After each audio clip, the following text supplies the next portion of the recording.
Understanding F-1 Visa Requirements. MiraCosta College International Office. How did you get here? First, the International Office at MiraCosta College typed your information into SEVIS, an online database of international students. Then, the SEVIS I-20 was sent to you. You paid the $200 SEVIS fee before visiting the United States Embassy in your country to ask for a visa to come to the U.S. They looked into the SEVIS database to confirm your information. When you arrived in the U.S., your documents were reviewed by a U.S. border official who checked SEVIS for your information. When you arrived at MiraCosta College, the International Office typed your home address and registration information into SEVIS. So what is SEVIS? SEVIS is an internet-based system that holds information on all F-1 visa students. This system tells the government what you are doing in the U.S. SEVIS holds information on your passport and arrival, where you are living in the U.S., where you go to school and what your plans are there, what you do at school, whether or not you are allowed to work while in the U.S., and when you complete your program. Soon you will be using SEVIS 2. SEVIS 2 is a paperless system that will allow students to enter and update their own data using an internet account. The system will likely be available to student users in November 2013. You will become a SEVIS expert soon.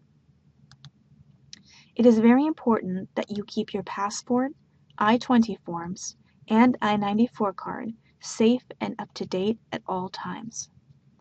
If your information ever changes, talk to the International Office immediately to update your records. A valid F-1 visa is required to enter the U.S., but the visa does not permit you to stay in the U.S. While you stay in the United States, you need a valid I-20 form and an I-94 card. If you move, you must notify the International Office to update SEVIS with your new address within 10 days. In addition to always keeping your records up to date, you are required to be enrolled in 12 units each semester. At least 9 units must be in person, class attendance, not online classes. You should never drop a class without talking to an international counselor first. You must also make academic progress towards your goal and maintain a minimum GPA of 2.0. As an F-1 student, you cannot work in the U.S. without first receiving working permission. It is so important to the U.S. government that it is the first and only warning on the back side of your I-94 card. International students get permission to work on campus by talking to the International Office. The MiraCosta Career Center can help students find on-campus jobs. International students must complete 1 year of study and attend an OPT workshop to find out how to get permission to work outside of the MiraCosta College. Once you've received permission to work, you can begin looking for a job. On campus, visit Career Services to look for work, to get help writing a resume, and to practice your interview skills. For work outside MiraCosta College, remember that you need to wait 1 year before applying to the U.S. government for permission. All jobs must either be required by your program while you are in school or related to your major. A Social Security number is issued by the Social Security Administration for everyone in the United States with permission to work. You will be asked for a Social Security number many times when you live in the United States. However, you cannot receive a Social Security number until you receive a job. You do not need a Social Security number to apply for a bank account, a California driver's license, or any other required form. International students can talk to the International Office to apply for a Social Security number once they have found a job. Before leaving the U.S. to travel home or another country such as Mexico or Canada. Check all your documents for accuracy and expiration. You will need a valid F-1 visa and passport to return to the U.S., as well as a signature from the International Office on page 3 of your I-20 form. If you plan to travel to Mexico, be sure to check on Mexico visa requirements.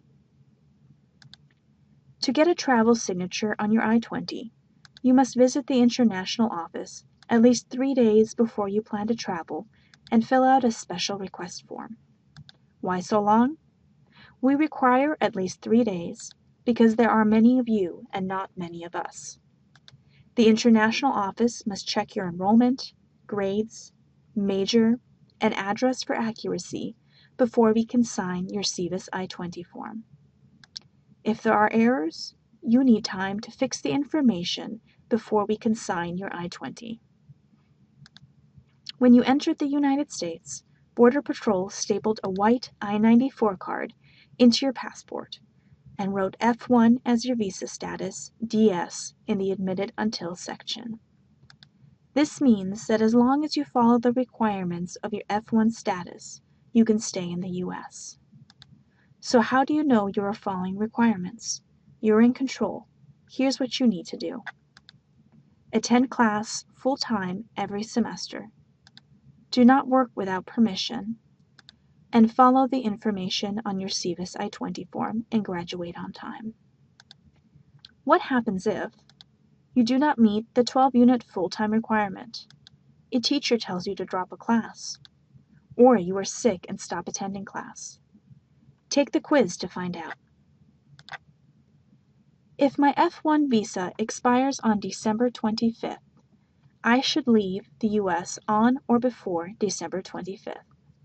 Yes or no? No. Your visa is only important when entering the United States. It does not tell you when you have to leave. What was the #1 reason for international students to lose their F-1 visa status? Failing a class?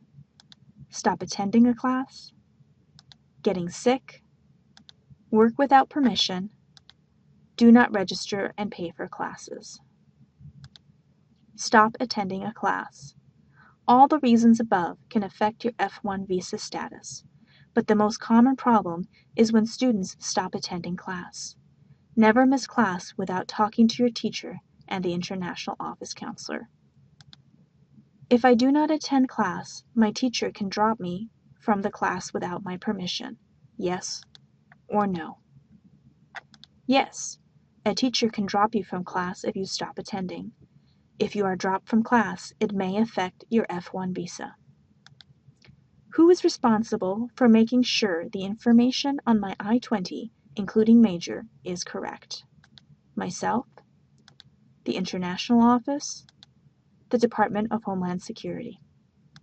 You are responsible. If you change your major or the purpose of your education, you must request the change to the International Office. Some classes do not meet in classrooms, but students complete instruction and assignments online. How many units can international students take online? 3, 6, 9, or 12? 3. No more than 3 units of online class can count towards full-time attendance. How many units are considered full-time? 9, 10, 12, 15. 12. If you have questions about F-1 visa regulations, don't ask a friend or your family. Ask us. Email, call, or visit the International Office.